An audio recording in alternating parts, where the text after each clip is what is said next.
Hello students, मैं अंजलि पयाल स्वागत करती हूँ आपका आईसीटी वर्चुअल क्लासरूम देहरादून से।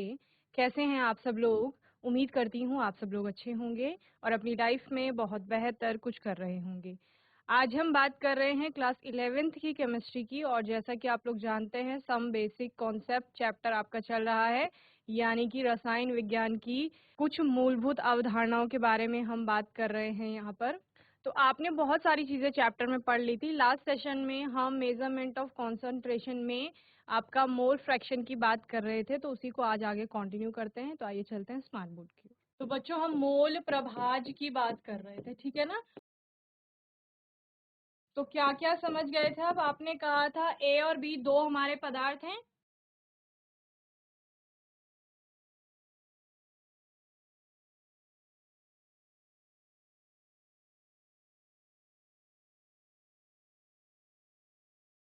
ए के मोलों की संख्या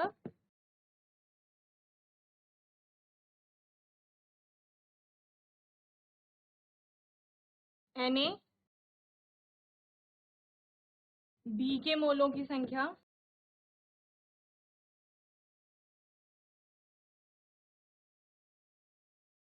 Nb। ए और बी दो पदार्थ है जिससे मिलकर के आपका मिश्रण बन रहा है, ठीक है ना?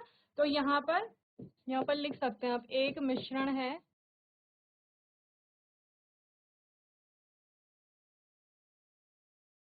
जिसमें ए बी जिसमें ए और बी दो पदार्थ हैं। ए के मोलों की संख्या Na है और बी के मोलों की संख्या आपकी क्या है? Nb है। तो ए का मोल अंश या मोल प्रभाज एक्सेस से डिनोट करेंगे, बराबर हो जाएगा Na upon Na plus Nb। Okay. और बी का मोल अंश या बी का मोल प्रभाज x P is equal to हो जाएगा Nb by Na plus Nb। Clear? तो यहाँ पर आपने दोनों के मोल अंश देख लिए हैं। एक और चीज मैंने आपको बताई थी कि विलयन के या मिश्रण के घटकों के मोल प्रभाज का योग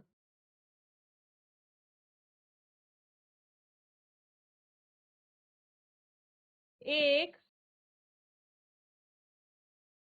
होता है, ठीक है? यानी x A plus x B is equal to क्या हो जाएगा? 1 हो जाएगा। क्लियर? चलिए, क्योंकि यहाँ पर मोल प्रभाज आपका है क्या? मोलों की संख्या का अनुपात ही तो है, ठीक है? तो मोलों की संख्या का अनुपात, दोनों जगह मोल मोल आएगा आपका तो कैंसिल हो जाएगा, तो मोल अंश का कोई मात्रक नहीं होता है, ठीक है? और मोल अंश का जो मान होता है वो टेम्परेचर पे भी डिपेंड नहीं करता है यहाँ पर कि आपका टेम्परेचर कितना है। ओके। आपने जितना भी वहां पर जो कंपाउंड है या फिर आप क्या बोल रहे हैं, जो भी आपने पदार्थ वहां पर लिया है, जितनी भी मात्रा ली है, उस पदार्थ की मात्रा पर मोल प्रभाव निर्भर करेगा, ठीक है ना? कि कितने मोलों की संख्या वहां पर आ रही है, टेम्परेचर से कोई इफेक्ट नहीं पड़ेगा।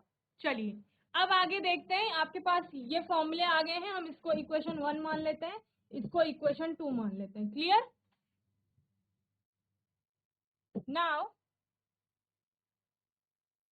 माना ए का, या ए आपका विलेय हो सकता है, भार WA है, तथा बी का भार जो है वो WB है। क्लियर? और ए का अणुभार Ma तथा बी का अणुभार मान लो Mb। अब बोलो मैम, ये Ma WB WA Ma हम ये क्यों ले रहे हैं? क्यों ले रहे हैं हम भार और अणुभार? क्योंकि हमें पता है यहाँ पर हमने मोलों की संख्या की बात की है, तो मोलों की संख्या बराबर क्या होता है आपका, मोलों की संख्या कैसे निकलती है, जो उसका भार होता है उसके अपॉन में आप अणुभार ले लेते हैं, तो आपका क्या आ जाता है, मोलों की संख्या आ जाती है। ठीक है, तो ए के मोल Na है जो इज इक्वल टू क्या हो जाएगा, WA अपॉन Ma। ओके, और B के मोल क्या हो जाएंगे, NB is equal to WB by MB। Clear. अब देखिए Na तथा NB का मान समीकरण 1 व 2 में रखने पर। ठीक है, तो समीकरण 1 और 2 क्या है, ये मोल अंश वाली समीकरण जो थी आपकी, इसमें आपने किसकी वैल्यू रखनी है, Na और Nb की वैल्यू रखनी है जो आपने यहाँ पर कैलकुलेट की। ठीक है ना, तो क्या हो जाएगा, इक्वेशन 1 में आपका x is equal to Na का मान क्या निकाला आपने, WA by Ma। Okay, so WA by Ma, okay, whole is divided by, अब Na और प्लस NB है ना आपका, इक्वेशन में देखो Na upon Na plus NB, तो Na की वैल्यू आपने लिख दी, नाउ Na प्लस NB की वैल्यू आपको लगानी है, Na की value again WA by Ma plus दूसरा क्या है आपका NB है, और NB की वैल्यू क्या है, WB बाय MB। क्लियर, तो ये आपका क्या आ गया, ये आपका A का मोल प्रभाज आ गया। अब इसको आप विलय बोलो, विलायक बोलो, जो भी आपको कंपोनेंट वहां पर मिल रहे हैं उसके अकॉर्डिंग आप उसका मोल फ्रैक्शन निकालेंगे। ओके, दूसरा हमारे पास क्या है, XB है, XB इज इक्वल टू क्या है, NB by Na plus NB है, तो NB की वैल्यू रख देंगे WB by MB whole is divided by Na plus NB है, तो WA by Ma plus WB by MB। Clear, तो ये आपकी दो और नई इक्वेशंस आ गई। अगर आपको क्या है, आपको मोलों की संख्या हो सकता है डायरेक्ट ना दे, तो आप क्या करेंगे, वहां पर आपको किसी भी जो भी कंपाउंड दिया गया है उसका आपको भार बताया जाएगा कि इतने ग्राम आपको ये दिया गया है। फिर आपको क्योंकि कंपाउंड पता है, उसका केमिकल फॉर्मूला पता होना चाहिए, तो आप उसका क्या निकाल लेंगे, जो आणविक द्रव्यमान है वो निकालेंगे, अणुभार जिसे आप कह रहे हैं, तो अणुभार से आप उसके भार को विभाजित कर देंगे, तो आपको मोलों की संख्या पता चल जाएगी। ठीक है, तो मोलों की संख्या पता चल गई। अब मोलों की संख्याओं का अनुपात निकाल लीजिए, तो वो मोल प्रभाज हो जाएगा। क्लियर है, तो ये दो और इक्वेशन आप लोग नोट कर लेंगे जल्दी से यहाँ से, फिर हम न्यूमेरिकल पे बात करते हैं।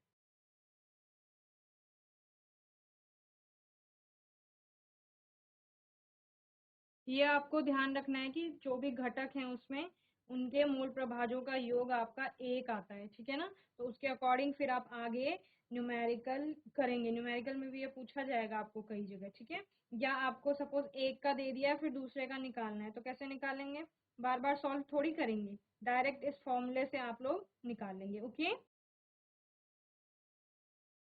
चलिए जल्दी से नोट करेंगे।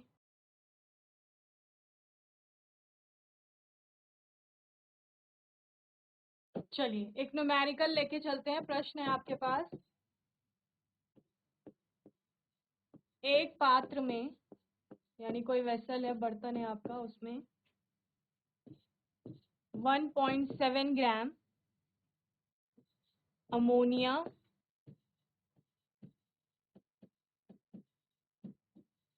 दैट इज योर NH3 तथा 7.2 ग्राम जल H2O है,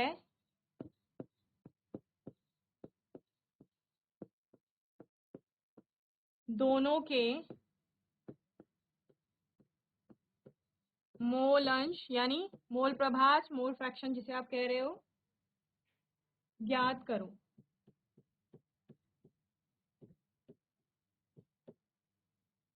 ठीक है, चलिए देखिए ये प्रश्न।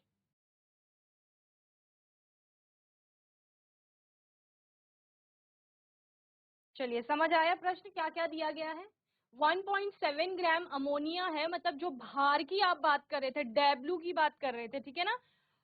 ए कंपोनेंट है सपोज आपका अमोनिया, तो डब्ल्यू ए का मान है वो, ठीक है। और दूसरा आपका जल है सपोज बी, तो डब्ल्यू बी का मान आपको दिया गया है। और एम ए और एम बी तो आपको, क्योंकि फॉर्मूले यहाँ पर मैंने लिख दिए हैं, तो उनसे आप कैलकुलेट कर लेंगे, ठीक है। चलिए तो हल करते हैं इस प्रश्न को। क्या क्या दिया गया है आपको। NH3 का भार, जिसको आप क्या लिख सकते हैं, WnH3 लिख सकते हैं, is equal to 1.7 gram. Okay, now NH3 का अणु भार, तो देखो टोटल कितने एटम्स हैं, 4 एटम है, एक नाइट्रोजन का है, 3 आपके हाइड्रोजन के हैं, ठीक है। तो क्या हो जाएगा, नाइट्रोजन का होता है 14 प्लस हाइड्रोजन का कितना 1 इंटू 3, टोटल कितना हो गया 14 plus 3 is equal to 17 gram. Okay, तो ये क्या हो गया, ये MnH3 आ गया, यानी NH3 का अणु भार आ गया। अब आप क्या निकाल लेंगे, NH3 के मोल,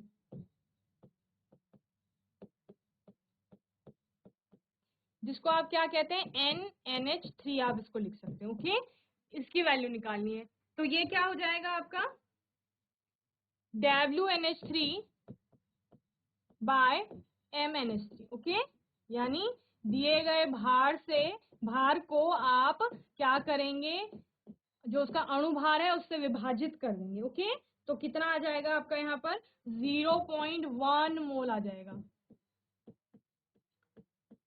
इतने मोल किसके हैं, अमोनिया के हैं वहां पर। ओके, नाउ सेकंड क्या है आपका, H2O की बात हो रही है। ओके, तो H2O का भार,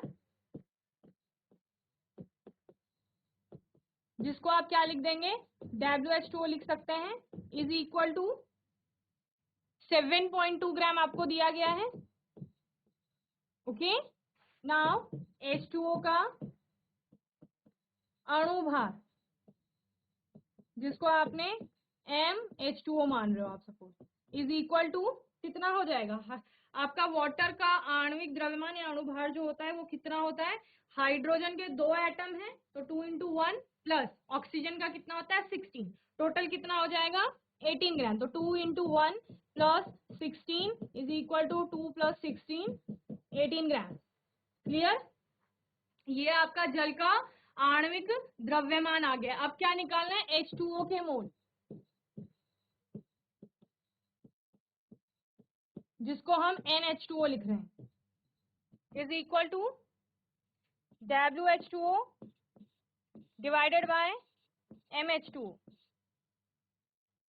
ठीक है, ये WH2O MH2O क्यों लिख रहे हैं, ताकि आपको ध्यान रहे, W और M तो NH3 के साथ भी आ रहे हैं ना, तो आपको ध्यान रहे कि हम यहाँ पर जो भार है वो H2O के भार की बात कर रहे हैं, और जो आणविक द्रव्यमान है वो किसके आणविक द्रव्यमान की बात कर रहे हैं, H2O के। ओके, तो अब आप क्या करेंगे, WH2O आपका कितना है 7.2 ग्राम, 7.2 डिवाइडेड बाय 18,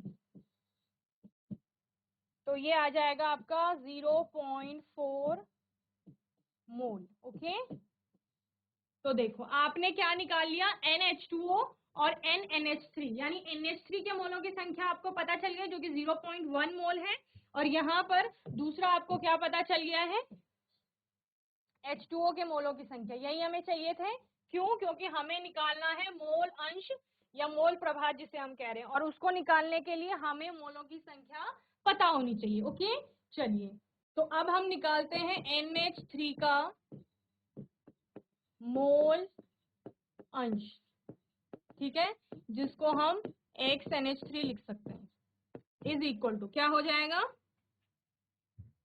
NNH3 यानी NH3 के मोलों की संख्या बटे NNH3 प्लस NH2। ओके, यानी दोनों के मोलों की संख्या का योग से हम क्या करेंगे, अमोनिया के मोलों की संख्या को विभाजित कर देंगे। ओके, तो NNH3 की वैल्यू क्या आई थी 0.1 प्लस H2O की मोलों की संख्या कितनी आई थी 0.4। क्लियर?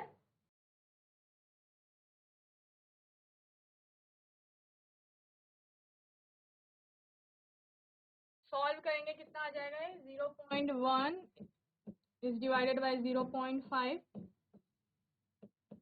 0.2। ये क्या है, मोल फ्रैक्शन है आपका NH3 का, ठीक है, या मोल अंश जिसे आप कह रहे हो। ओके, अब क्या करना है, XH2O हमें निकालना है, यानी H2O का मोल अंश जिसको हम XH2O कहेंगे, ठीक है, is equal to NH2O divided by NNH3 plus NH2। Clear? H2O के मोलों की संख्या 0.4, NH3 के मोलों की संख्या 0.1 प्लस 0.4 जो कि आपके वाटर के यहाँ पर नंबर ऑफ मोल्स है। Okay, now 0.4 is divided bye 0.5, ऐसा आप कर सकते हो। ओके, तो कितना आ जाएगा 0.8। क्लियर? तो यहाँ आपको NH3 और H2O दोनों की मोलों की संख्या पता चल गई है। अब देखो, मैंने आपको एक स्टेटमेंट लिखवाई थी जहां पर कहा गया था कि विलयन के घटकों के मोल प्रभाजों का योग 1 के बराबर होता है। तो वो हम यहाँ पर वेरीफाई करते हैं। ठीक है, वेरीफाई कैसे करेंगे, हमने कहा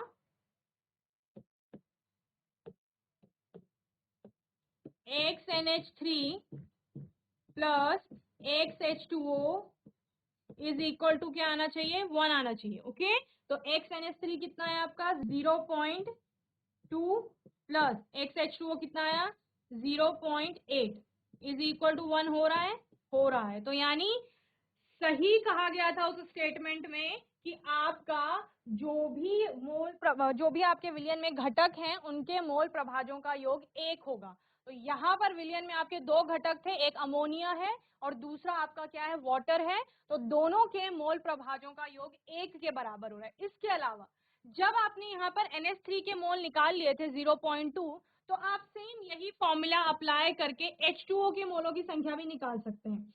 चूंकि आपको पता है XNH3 plus XH2O is equal to 1 होता है। ठीक है, तो आप क्या करते हैं, XH2O is equal to 1 minus XNH3। तो आपका कितना हो जाता, 1 में से आप माइनस कर देते 0.2 को, तो आपका 0.8 आ जाता। ये किसकी वैल्यू है, ये आपके XH2O की वैल्यू है, यानी जो आपका मोल प्रभाज है जल का, उसका मान है ये। ठीक है ना, तो आप इस तरह से भी मान निकाल सकते हैं। क्लियर? चलिए जल्दी से इसे नोट करेंगे।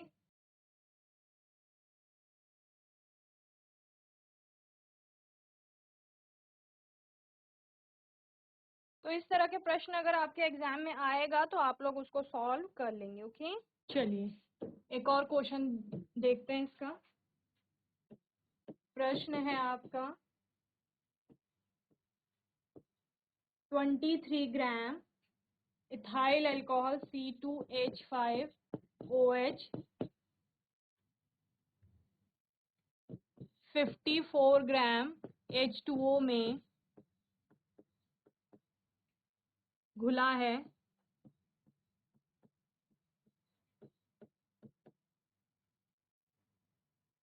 C2H5OH that is ethyl alcohol और इथेनॉल का मोल अंश, मोल प्रभाज या मोल फ्रैक्शन आपको निकालना है। ठीक है, मोल प्रभाज ज्ञात कीजिए।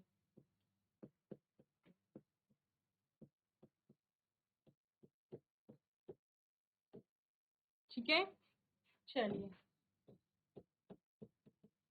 बताओ सबसे पहले क्या करेंगे। भार हमें C2H5OH का दिया गया है, अणुभार हम इसका निकाल लेंगे। सेम जल का हमें जो भार है वो दिया गया है कि 54 ग्राम आपको जल लेना है, ठीक है ना। अणुभार आपको पता ही है जैसे। फिर मोलों की संख्या निकाल लेंगे, फिर मोलों की संख्या का अनुपात निकाल लेंगे। क्लियर, वही मोल फ्रैक्शन होगा आपका।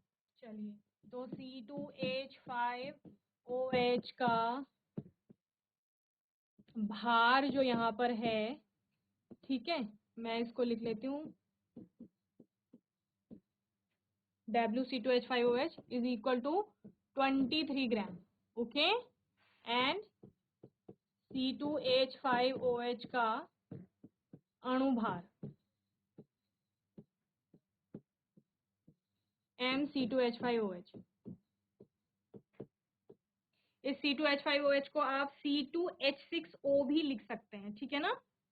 कितना हो जाएगा, कार्बन, एक कार्बन का 12, तो 2 कार्बन है, प्लस एक हाइड्रोजन का 1, तो 5 हाइड्रोजन यहाँ पर है H5 में, प्लस ऑक्सीजन है 16 और प्लस एक और हाइड्रोजन है, ठीक है। तो कितना हो गया, 24 प्लस 5 प्लस 16 प्लस 1, टोटल कितना हो जाएगा आपका 46। तो ये इसका क्या आ गया, अणुभार आ गया, ओके। अब आप क्या निकाल लेंगे, C2H5OH के मोल,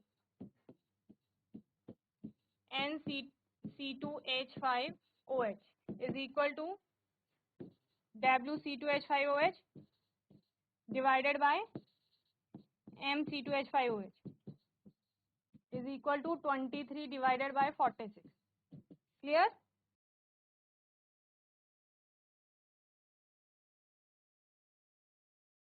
.5 मोल। ऐसे ही आप क्या निकाल लोगे, NH2O निकाल लेंगे आप लोग, ठीक है। और फिर उसके बाद NC2H5OH divided by NC2H5OH plus NH2O करके किसकी वैल्यू निकालेंगे, XC2H5OH की। क्लियर। तो ये इतना पार्ट आपको अब क्या करना है, होमवर्क में करना है। इस क्वेश्चन को, इस न्यूमेरिकल को आगे आप होमवर्क में पूरा करेंगे अपना, ओके। चलिए,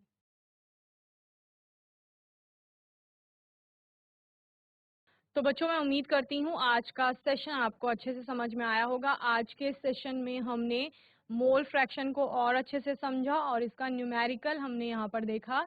एक न्यूमेरिकल हमने आपको होमवर्क के लिए दिया है, तो उसको आप लोग कर लेंगे, ठीक है ना। GIC फाटा, आप लोगों को मेरी आवाज़ आ रही है, हैंड रेज करो, आ रही है तो। समझ आया सभी को, हाथ उठाइए समझ में आया है तो। ठीक है, इस न्यूमेरिकल को आप लोग आगे कर लेंगे कंप्लीट, ठीक है। कोई डाउट होगा, क्वेश्चन होगा तो आने वाले सेशन में आप लोग पूछ लेंगे। अपने आने वाले सेशन में कुछ और नए प्रश्नों के साथ आएंगे, और तब तक के लिए ICT वर्चुअल क्लासरूम के साथ जुड़ने के लिए धन्यवाद।